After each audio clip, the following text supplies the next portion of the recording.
என்ன ஹாஸ்பிட்டலு, என்ன ஒரு ஒர்க்கு, என்ன ஒரு போலீஸ் கமிட்டி. அதாவது புடிச்சு தள்ளி விடும் போது இருந்த அந்த போலீஸ்காரங்க அவ்வளவு நேரம் எங்க போனாங்க?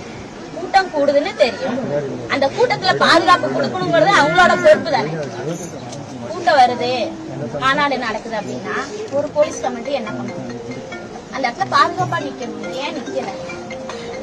கூட்டம் நிறைய வந்ததுக்கு அப்புறம் புடிச்சு தள்ளி விடுறதுக்கு அது சேர வரும்போதே அம்மா இந்த இடத்துல இப்படி நாங்க சொல்றதை நீங்க கேளுங்க, நீங்க சேஃப்டியா நின்று சொல்றதுக்கு அவங்க எங்க போயிட்டாங்க?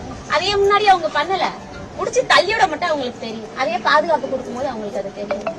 அப்படி கொடுத்திருந்தால் கண்டிப்பா நீங்க எத்தனையோ பேர் உயிர் குலைச்சிருப்பாங்கல்ல. அதே அவங்க கொடுக்காம போனாங்க. வாய் வாயா குத்தி இருக்கிறாங்களா ஒரு சில பேர்த்த, வாய் வாயா குத்தி இருக்காங்க, அங்கேயே ரத்தெல்லாம் கிழிஞ்சு போயிருக்காங்க. விழுந்து அடிப்படுறதுக்கும் நம்ம அடிச்சு வந்து அவங்களுக்கு காயப்படுறதுக்கு வித்தியாசம் தெரியும். யாரும் நாங்க டாக்டர்னு இல்ல, நம்மள மாதிரி மனுஷங்க பார்த்தாலே அதை கண்டுபிடிச்சிருவாங்க. நிறைய பேருக்கு அங்கேயே என்னமோ நடந்துருக்கு. என்னன்னா எனக்கு செத்து போனவங்க வந்து எனக்கு என்ன இவங்க அடிச்சாங்க அவங்க அடிச்சாங்க அவங்க சொல்ல முடியும். பாக்குறோம் நாமளே மாத்தி மாத்தி பேசுறோம் நிறைய விஷயங்களை.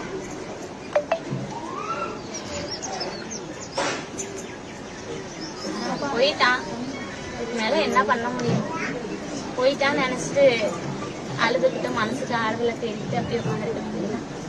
இனிமேல் சொல்றேன், எங்க கட்சி மீட்டிங் நடந்தாலும் சரி, தயவு செஞ்சு சொல்றேன், காவல்துறைக்கு நான் முக்கியமா சொல்றேன், தயவு செஞ்சு கோப் பண்ணி ஒரு மீட்டிங் நடக்குது அப்படின்னா, ஒரு சின்ன மீட்டிங்கா இருந்தாலும் சரி, உங்களோட கமிட்டிட்ட பேசி தயவு செஞ்சு சொல்றேன் பாதுகாப்பு கொடுங்க. அது எந்த கட்சி மீட்டிங்கா இருந்தாலும் சரி, இந்த கட்சி தான் அப்படின்னு நான் வந்து குறிப்பிட்டு சொல்ல கிடையாது. எத்தனையோ கட்சிகள் இருக்கு, எத்தனையோ மீட்டிங் போடுறாங்க, எத்தனையோ மாநாடு நடக்குது. எல்லா கட்சிகளுக்கும், அதாவது இப்ப வந்து கரண்ட்ல இருக்க கட்சிக்கு சொல்றேன், இனிமேல் வரப்போற கட்சிகளுக்கு சொல்றேன், முன்னாடி இந்த கட்சிக்கு சேர்த்துதான் சொல்றேன், தயவு செஞ்சு போலீஸ் பாதுகாப்பு அவசியமா இருக்கணும். அவ்வளவுதான் நான் சொல்லுவேன். இந்த மாதிரி குழந்தைகள் எழுந்துகிட்ட போய் கேட்டாலும் அவங்களும் இதைத்தான் சொல்லுவாங்க, பேச மாட்டாங்க. போலீஸ் பாதுகாப்பு இல்லாதனால மட்டும்தான் இது நடந்தது.